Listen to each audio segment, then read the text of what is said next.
In early 1944, on the storm-swept beaches of Normandy, German engineers surveyed the Atlantic Wall, a roughly 1,700-mile line from northern Norway to the Spanish border. This defensive network bristled with bunkers, gun emplacements, and obstacles engineered to shred any Allied invasion force. Under Field Marshal Erwin Rommel's command, the organization taught engineers inspected key sectors, their boots sinking into the sand as they assessed fortifications. They counted tens of thousands of concrete works and field fortifications, each positioned to dominate the shoreline. The number that matters is several million mines across northern France by spring 1944, with totals varying by sector. Many German officers believed a seaborne assault could be shattered at the waterline if defenses and artillery were fully brought to bear.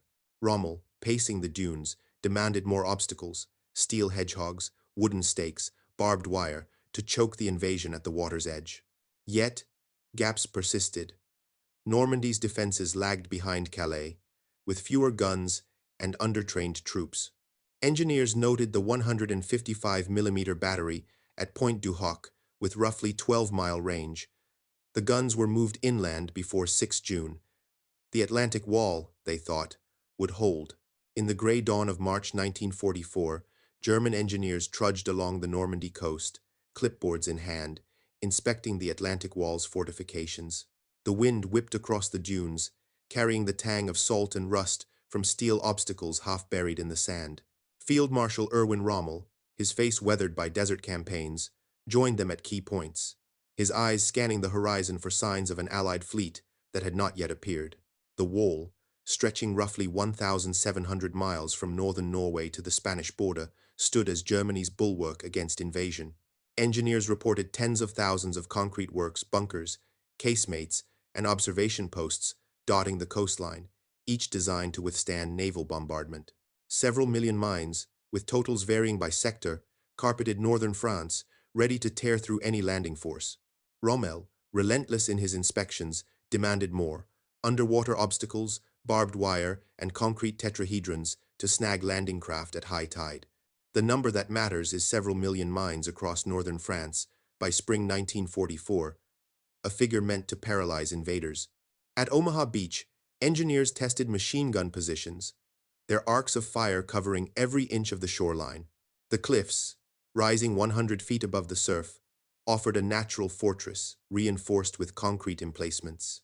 At Point du Hoc, the 155-millimeter battery, with a 12-mile range, had been repositioned inland by early June, a precaution against naval shelling. German officers, standing atop these cliffs, felt a surge of confidence. The Atlantic Wall's layered defenses, mines, wire, guns, and obstacles, seemed an impenetrable maze. Many believed a seaborne assault could be shattered at the waterline, provided artillery and reserves held firm. Rommel, inspecting a bunker near Caen, stressed speed. Panzer divisions must reach the beaches within hours to crush any foothold. His plan hinged on stopping the Allies before they could establish supply lines, a tactic rooted in his North African experience.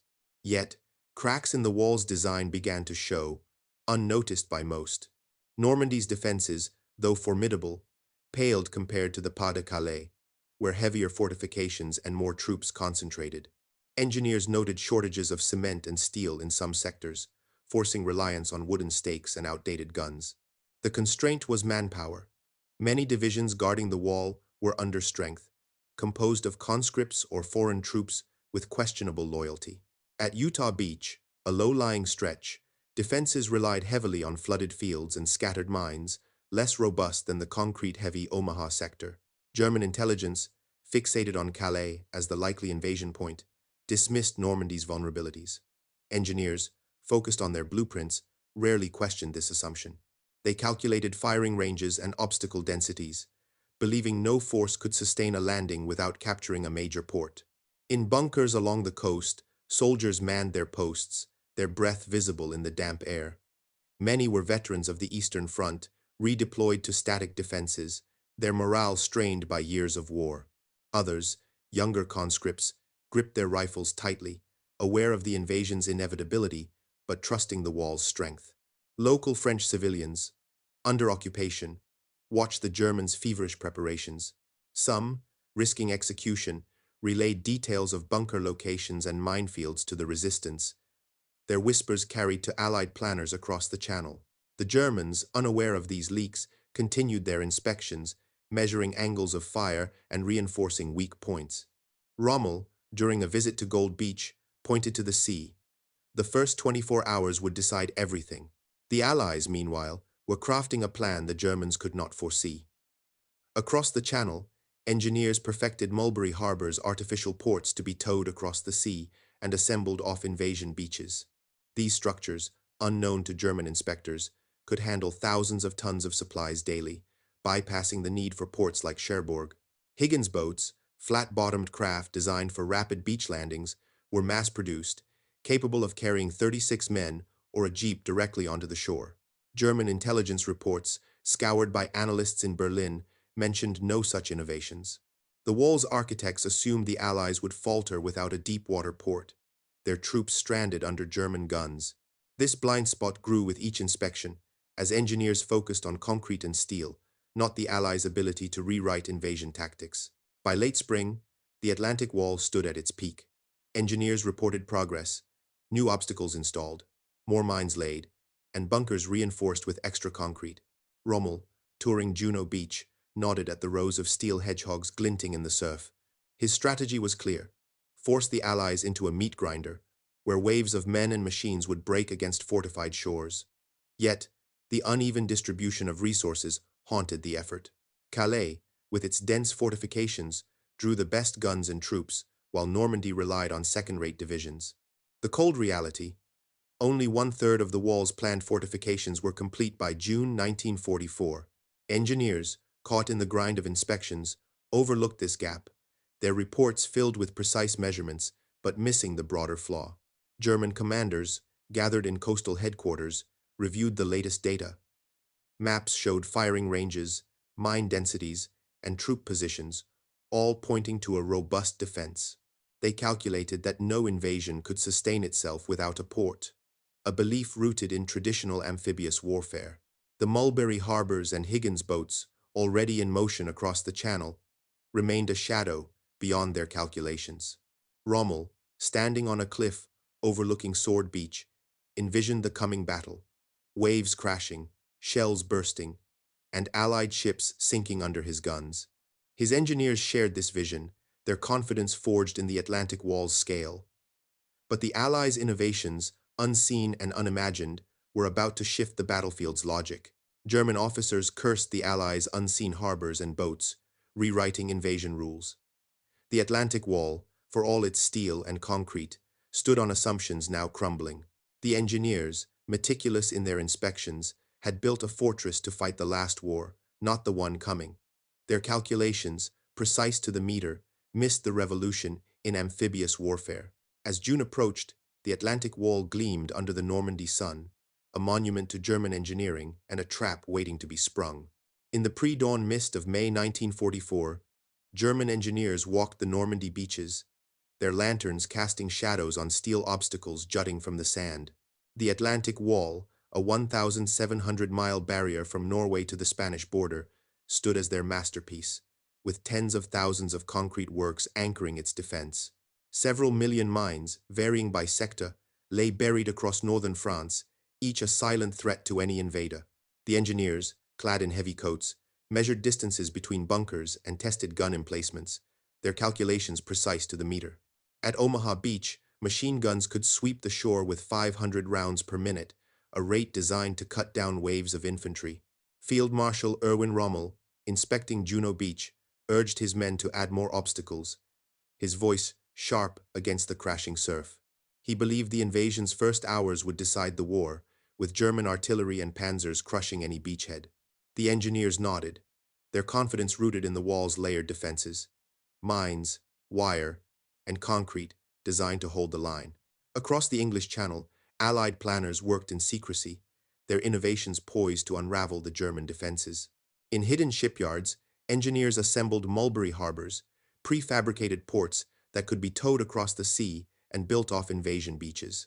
These artificial harbors, each spanning miles of breakwaters and piers, could handle 7,000 tons of supplies daily, a capacity rivaling major ports.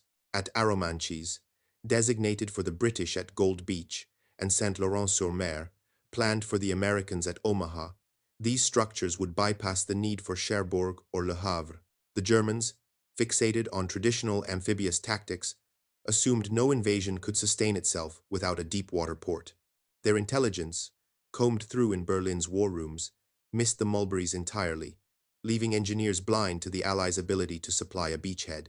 Higgins boats, another Allied innovation, churned through trials off England's coast. These flat-bottomed craft, designed by Andrew Higgins, could carry 36 men or a single jeep, landing directly on open beaches. With a draft of only 3 feet, at full load, they could navigate shallow waters, unloading troops under fire and returning to ships for more. By June 1944, thousands of these boats were ready, their plywood hulls built for speed and scale. German inspectors, pacing the Normandy cliffs, never accounted for such craft. Their plans assumed landing craft would struggle against obstacles and tides, bogging down under gunfire. The cold reality: Allied Higgins boats could land over 156,000 troops in a single day. This capability, paired with the Mulberries, rewrote the rules of invasion, rendering the wall's port-centric strategy obsolete. On the Normandy coast, German soldiers manned their posts, their eyes scanning the horizon. Many were conscripts, some barely trained, their rifles gripped tightly in damp bunkers. Veterans from the Eastern Front, redeployed to static defenses, grumbled about shortages of fuel and ammunition. At Sword Beach, a young gunner tested his weapon, its barrel aligned to fire 600 rounds per minute across the shore. Rommel, visiting a battery near Caen, stressed mobility. Panzer divisions must strike within hours, before the Allies could dig in. His engineers, focused on fortifying bunkers, reported progress. More concrete poured, more mines laid. Yet, the wall's weaknesses persisted. Normandy's defenses, thinner than Calais, relied on flooded fields and scattered obstacles in places like Utah Beach. The engineers, absorbed in technical details, overlooked the broader flaw. Their strategy hinged on an outdated view of warfare. In England, Allied troops trained relentlessly, rehearsing landings on beaches mimicking Normandy's terrain. Higgins boats ferried them ashore, their engines roaring as they hit the surf. Mulberry components, concrete caissons, floating roadways were tested in secret, their scale staggering even to Allied engineers.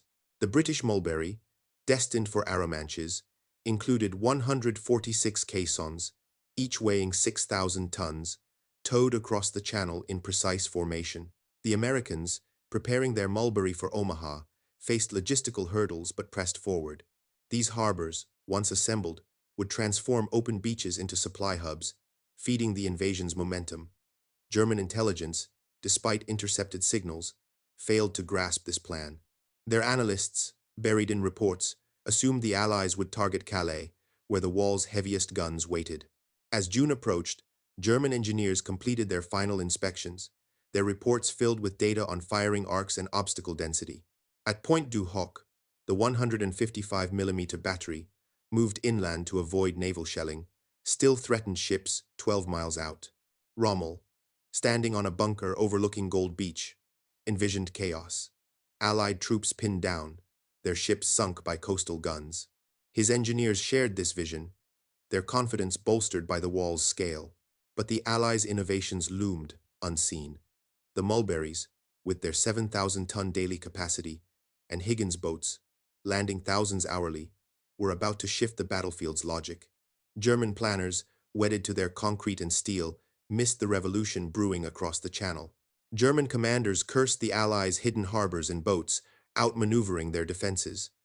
The cold reality: only one-third of the wall's planned fortifications stood complete by June 1944.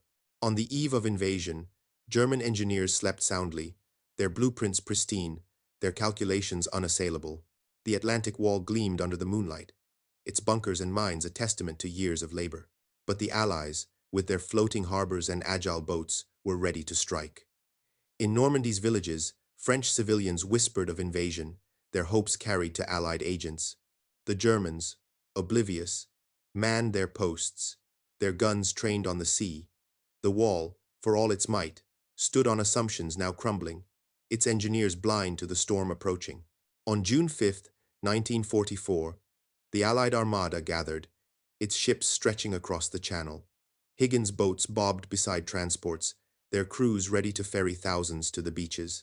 Mulberry components, towed by tugs, prepared to form harbors that would sustain the invasion. German sentries, peering through the darkness, saw nothing but waves. Their engineers, having finished their inspections, believed the wall would hold. Rommel, away in Germany for a brief leave, trusted his defenses to shatter the Allies at the water's edge. But the tide was turning. The Allies' plan, built on engineering as meticulous as Germany's, exploited the wall's blind spots. The invasion, now hours away, would test the Atlantic wall's strength and expose its fatal flaws. On June 6, 1944, just after midnight, the Atlantic wall's 1,700-mile line from Norway to the Spanish border faced its ultimate test. German sentries, perched in concrete bunkers, squinted into the darkness, their interlocking MG-34 and 42 fires ready, with cyclic rates up to 1,200 rounds per minute and lower sustained rates. Tens of thousands of concrete works, casemates, shelters, and gun emplacements stood firm, backed by several million mines scattered across northern France. Engineers, having completed their inspections weeks earlier, trusted the wall's design to shatter any invasion. At Omaha Beach, cliffs rose 100 feet, their bunkers poised to rain fire on approaching craft. Field Marshal Erwin Rommel, absent in Germany for a brief leave, had drilled his men to hold the shore at all costs. The number that matters is several million mines, meant to halt invaders in their tracks. Yet, as paratroopers dropped behind the lines, the German defenses, meticulously planned, faced an enemy armed with unseen tools. The Allied armada, stretching across the channel, unleashed Operation Overlord with airborne assaults near Caen and Carentan. Over 23,000 airborne troops secured bridges and flanks, paving the way for the amphibious waves. By around 6:30 in the morning, over 156,000 troops, delivered by landing craft including LCVPs, LCIs, LCTs, and LSTs, surged toward 5 Normandy beaches: Utah, Omaha, Gold, Juno, and Sword. These vessels weaved through obstacles, each type ferrying troops and equipment directly onto the shore. German gunners, stationed in bunkers, opened fire, their shells arcing over the waves. At Point du Hoc, the coastal emplacements for the 155mm battery stood empty. The guns relocated inland, yet German defenders fought hard from the area, as Rangers scaled the cliffs and destroyed the relocated guns. The Germans, expecting a port-dependent assault at Calais, were caught off guard by the Normandy landings. Their engineers had calculated firing arcs and mine placements, but not the Allies' ability to bypass traditional ports. Mulberry harbors, the Allies' secret weapon, began taking shape off Gold and Omaha beaches. At Arromanches, British engineers assembled Phoenix caissons, over 100 units, weighing up to 6,000 tons each, to form breakwaters and piers. By late June, this Mulberry handled up to 7,000 tons of supplies daily, rivaling a major port's capacity. The American Mulberry at Saint-Laurent-sur-Mer followed, its floating roadways linking ships to the shore, until a storm from June 19th to 22nd wrecked it. German commanders, peering through binoculars, saw no such structures in their intelligence reports. Their strategy, built on denying ports like Cherbourg, crumbled as the Allies turned open beaches into supply hubs. Landing craft, relentless in their runs, landed wave after wave, their designs dodging mines and gunfire. The cold reality, a substantial share of planned fortifications, especially in Normandy, remained incomplete by early June 1944. This capability, paired with the Mulberries, rewrote the rules of invasion, rendering the wall's port-centric strategy obsolete. German soldiers, many conscripts in second-rate divisions, fought from bunkers along Juno and Sword beaches. Their machine guns, with cyclic rates up to 1,200 rounds per minute and lower sustained rates, tore into the surf, but the sheer volume of Allied troops strained their ammunition. At Utah Beach, flooded fields slowed the advance, but landing craft navigated shallow waters, landing men faster than expected. Panzer divisions, held in reserve near Caen, waited for orders that came too late. Rommel, rushing back from Germany, found his forces fragmented, unable to counter the beachheads. Engineers, who had measured every obstacle's placement, watched their plans unravel. The wall's mines and wires slowed the Allies, but could not stop them. French civilians, hiding in cellars, heard the roar of naval guns and whispered of liberation, their intelligence reports having guided Allied planners. The turning point came as the Mulberries solidified the Allied foothold. By June 12th, over 326,000 troops and 54,000 vehicles had landed, numbers the Germans could not match.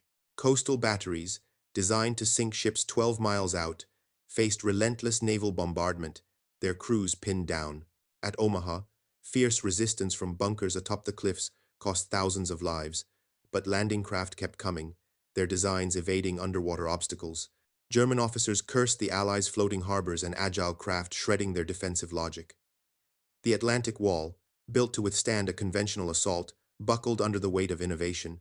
Engineers, once confident in their concrete and steel, saw their calculations fail against an enemy that rewrote amphibious warfare. The cold reality: a substantial share of planned fortifications, especially in Normandy, remained incomplete by early June 1944. German reserves, scattered across France, struggled to mobilize, their fuel and communication lines disrupted by Allied air raids. At Gold Beach, the British Mulberry became a lifeline, unloading up to 7,000 tons of supplies daily by late June. The American Mulberry, though operational briefly, faced destruction in the Channel storm. German commanders, desperate to counterattack, ordered panzers forward, but Allied fighters strafed their columns, delaying them for days. The wall's static defenses, designed for a brief, decisive battle, could not adapt to the Allies' sustained push. Engineers, who had spent years fortifying the coast, realized their work was outmaneuvered, their bunkers now tombs for pinned-down troops. By June 18th, over 567,000 troops and 112,000 vehicles had crossed the beaches, numbers dwarfing German reserves. The Mulberries, though battered by rough seas, kept supplies flowing, each caisson a testament to Allied engineering. German engineers, once proud of their fortifications, faced a grim truth. Their wall could delay, but not defeat, the invasion. The beaches, littered with wrecked craft and bodies, bore witness to the clash of strategies. The Allies, with their floating harbors and varied landing craft, had turned the tide. The Atlantic Wall, a monument to German precision, stood exposed as a relic, its flaws laid bare by the dawn of June 6th. As June 1944 unfolded, the Normandy beaches lay scarred, their sands churned by the boots of over 567,000 Allied troops. The Atlantic Wall, stretching 1,700 miles from Norway to the Spanish border, stood breached, its tens of thousands of concrete works battered by naval guns and air raids. Several million mines, scattered across northern France, had slowed the Allies but failed to stop their advance. German engineers, who had once paced the shorelines with blueprints, now watched their fortifications crumble. At Omaha Beach, bunkers atop 100-foot cliffs, armed with MG-34 and 42 machine guns, firing up to 1,200 rounds per minute cyclically, lay silent, their crews dead or fled. The number that matters is several million mines, yet their scattered placement could not halt the Allied tide. Field Marshal Erwin Rommel, back in Normandy, rallied his forces, but the wall's static defenses, built for a single decisive battle, faltered against a relentless enemy. The British Mulberry Harbor at Arromanches, its 146 Phoenix caissons, weighing up to 6,000 tons each, stood firm, unloading up to 7,000 tons of supplies daily by late June. The American Mulberry at Saint-Laurent-sur-Mer, however, lay in ruins, wrecked by a storm from June 19th to 22nd. Despite this loss, Allied supply lines held, with captured ports like Cherbourg supplementing beach landings by month's end. Landing craft, LCVPs, LCIs, LCTs, and LSTs continued their runs, each vessel navigating obstacles to deliver troops and vehicles. By June 18th, 112,000 vehicles had crossed the beaches, a flow the Germans could not counter. German gunners, low on ammunition, faced waves of men and machines, their interlocking fires, with sustained rates of 200 to 300 rounds per minute, overwhelmed by sheer numbers. The cold reality: a substantial share of planned fortifications remained incomplete by early June 1944. Rommel, in a command post near Caen, ordered panzer divisions to strike the beachheads, but Allied air superiority crippled their advance. Fighters strafed German columns, destroying tanks and trucks on narrow roads. At Juno Beach, Canadian troops pushed inland, bypassing bunkers once thought impregnable. The wall's obstacles, steel hedgehogs, barbed wire, and mines lay scattered, their precise placements useless against the Allies' adaptability. Engineers, who had calculated firing arcs to the meter, saw their work undone by landing craft that evaded shallow water traps. French resistance fighters, emboldened by the invasion, cut rail lines and ambushed supply convoys, further isolating German units. Civilians, emerging from hiding, shared intelligence that guided Allied artillery, their whispers turning bunkers into targets. By June 25th, over 850,000 troops had landed, a number dwarfing German reserves in Normandy. The British Mulberry, a lifeline of 7,000 tons daily, fueled the advance, while captured ports like Cherbourg, seized on June 27th, bolstered supply lines. German coastal batteries, designed to fire 12 miles out, were silenced by naval guns and Rangers who had scaled Point du Hoc to destroy the relocated 155mm guns. Rommel's counterattacks, planned with the precision of his desert campaigns, stalled. Panzer Group West, tasked with driving the Allies back to the sea, lost dozens of tanks to air raids before reaching the front. The wall's static nature, rooted in concrete and steel, could not match the Allies' mobility. Engineers, once confident in their fortifications, faced the wreckage of their plans, their bunkers now shelters for retreating troops. The turning point had passed, but its impact deepened. German commanders cursed the Allies' floating harbors and landing craft outpacing their defenses. The Atlantic Wall, built to repel a port-dependent assault, lay exposed as obsolete, its assumptions shattered by Mulberry harbors and versatile craft. Allied engineers, matching German precision, had turned open beaches into supply hubs, a feat the Germans never anticipated. At Sword Beach, British troops linked with airborne units, securing a front that stretched inland. Utah Beach, once lightly defended, became a gateway for American armor, its flooded fields navigated by landing craft with 3-foot drafts. The cold reality, German reserves, meant to crush the invasion within hours, were delayed by days, pinned down by Allied air and naval power. German soldiers, many conscripts or Eastern Front veterans, fought on, their morale eroded by shortages. In bunkers along Gold Beach, ammunition dwindled, and machine guns fell silent, their barrels overheated from sustained fire. Rommel, racing between command posts, saw the tide turning. His strategy, built on stopping the Allies at the water's edge, collapsed as beachheads expanded. Allied tanks, unloaded by LCTs and LSTs, rolled inland, their numbers overwhelming German defenses.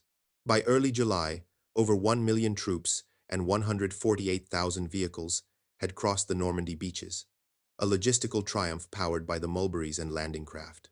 The wall's mines, though deadly, were cleared by sappers, their millions reduced to scattered threats. German engineers, who had trusted their calculations, faced a grim awakening. Their fortress could not withstand this new warfare. French civilians, sensing liberation, emerged from villages, their cheers mingling with the rumble of Allied vehicles.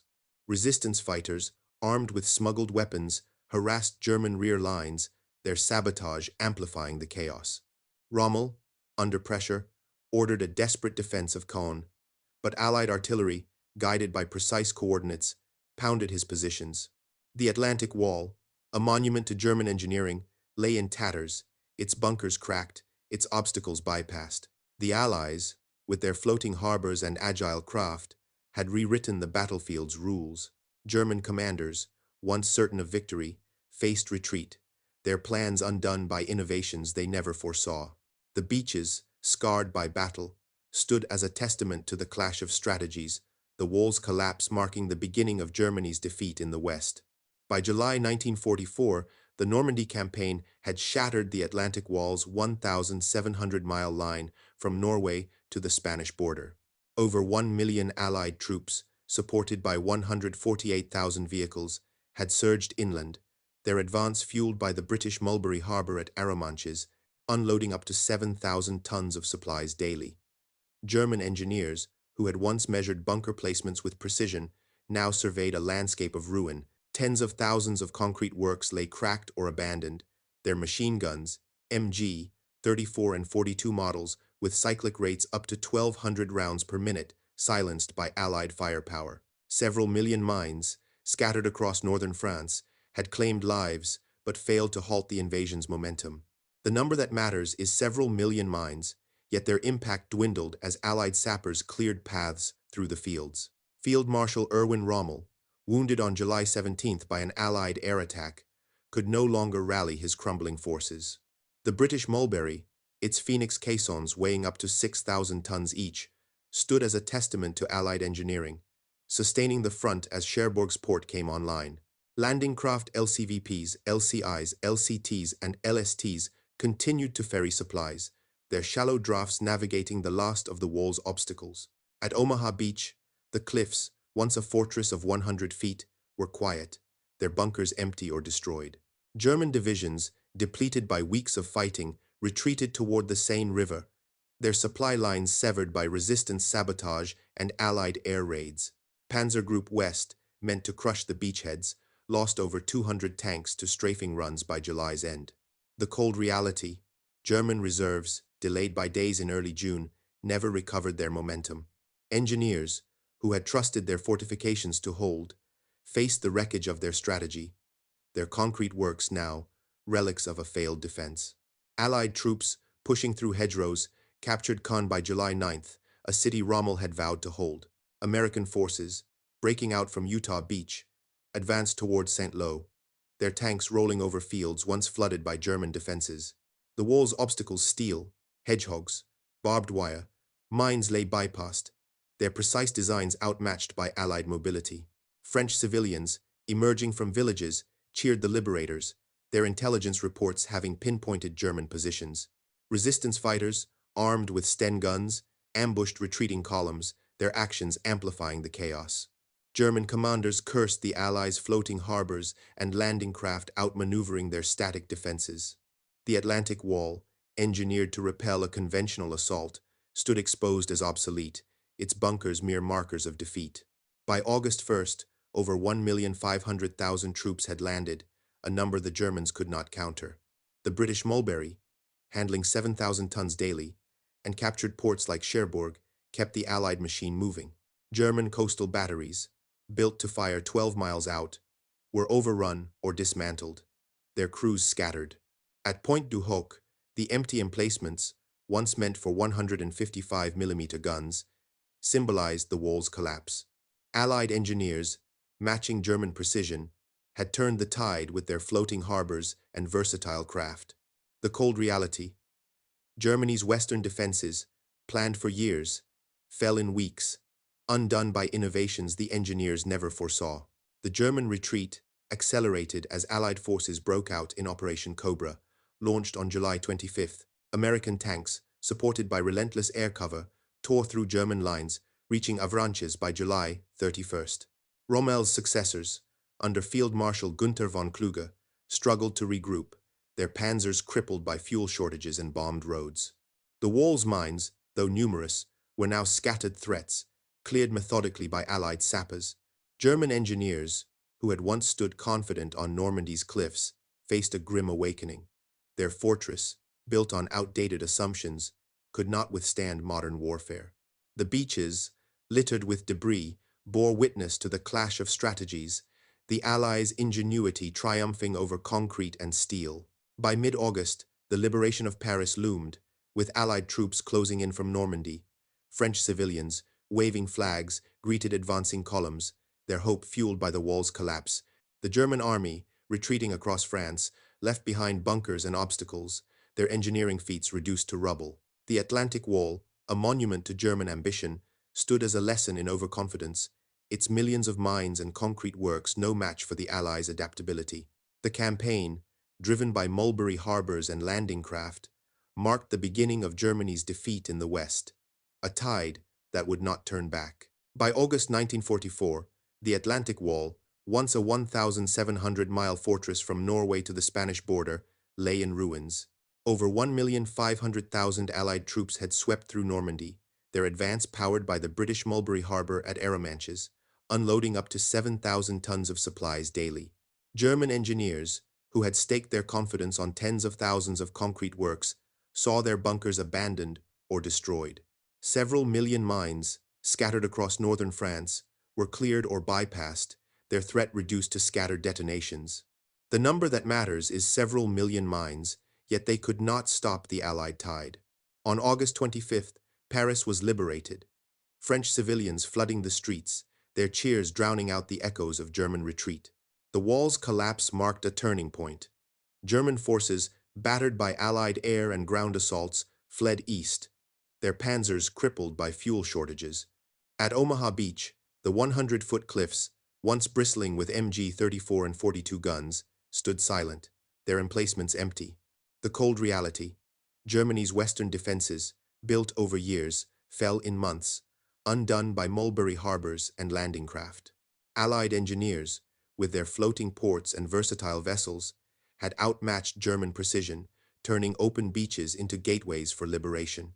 By September, Allied armies raced toward Germany, the wall's remnants cracked bunkers, rusting obstacles a fading monument to overconfidence. The Atlantic Wall's legacy endured as a lesson in engineering hubris. German commanders cursed the Allies' harbors and craft that broke their lines. The campaign, driven by innovation, freed France and set the stage for Germany's surrender in May 1945. The beaches, scarred by battle, stood as a testament to the triumph of adaptability over static defense.